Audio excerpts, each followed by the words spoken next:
Prende vita una nuova puntata di Fiere e dintorni sulla Biennale, sulla mostra internazionale dedicata agli impianti e alle attrezzature derivanti dalla combustione del materiale legno. Si chiama Progetto Fuoco e all'interno di Verona Fiera, organizzata dalla PMT SPA, una manifestazione di caratura internazionale con oltre 6 padiglioni impegnati, oltre 650 le aziende da tutta l'Europa e da tutto il mondo presenti all'interno di questa kermesse che mostra tutte quelle che sono le novità all'interno di questa filiera dedicata alla combustione del legno, con tutto quello che sposa innovazione, tecnologia, domotica e materiali rinnovabili come ad esempio il legno. E noi vi mostriamo tutto ciò che accade all'interno di questa kermesse internazionale, amplificando per voi il mondo al cubo.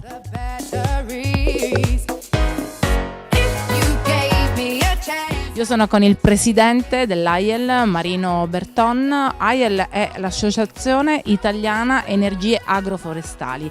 Per agroforestale ovviamente viene in mente il legno, l'importanza delle biomasse legnose in questo momento con questa manifestazione veramente danno l'importanza giusta a questa settorialità. Tra l'altro c'è un insieme di aziende che gravitano intorno a questo settore. C'è un approccio di filiera.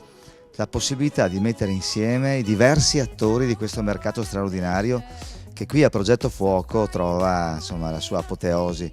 Ricordiamoci che questa è la più importante fiera a livello internazionale nel settore della termica da biomasse. Noi abbiamo uno slogan che dice l'energia dal bosco al camino, cioè partiamo dall'inizio, dalla gestione forestale e dalla gestione forestale sostenibile. Noi abbiamo bisogno di garantire anche per il futuro il nostro patrimonio forestale da un lato, ma abbiamo bisogno anche di farlo diventare produttivo, di darci dei prodotti buoni e utili per la vita e la qualità della nostra vita delle persone.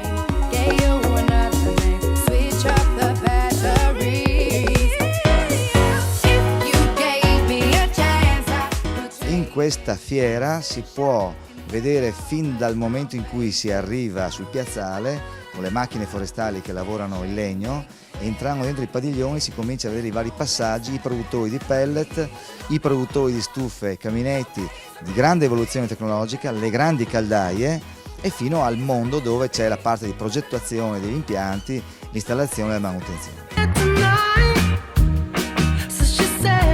Come mai oggi c'è questa sensibilità così acuta e così riscontrata, tra l'altro come si può vedere da questi giorni di manifestazione? Ma potremmo dire che ci sono più motivi. Il primo motivo si chiama portafoglio, nel senso che nel momento in cui la crisi economica batte, le persone cercano di trovare i sistemi per risparmiare nel riscaldamento. C'è un secondo elemento, che la legna è nella cultura degli italiani. Dalla Valle d'Aosta ad Enna, possiamo dire così, in tutte le case, dei luoghi, delle aree rurali, delle case sparse, tutte queste case hanno una stufa a legna. Molto spesso magari è una vecchia stufa a legna, abbiamo bisogno di rinnovarla.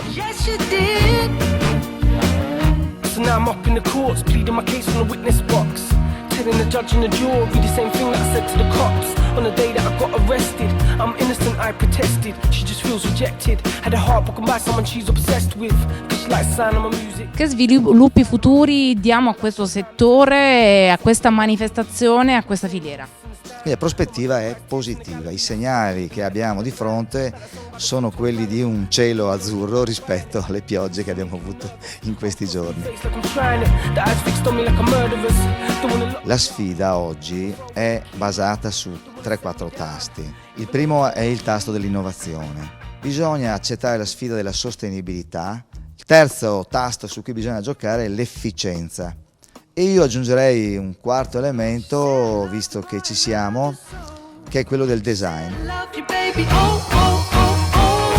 Un piccolo spot, slogan affinché possano tutti quanti captare l'importanza, l'efficienza, la bellezza di questo settore e magari di Progetto Fuoco, fatto magari per l'edizione del 2016 per farli venire tutti. Beh, allora io aggiungerei così, dal bosco al camino, con la bellezza della nostra capacità di inventare, ma anche la concretezza di saper guardare al nostro portafoglio e di farci bene i conti in tasca.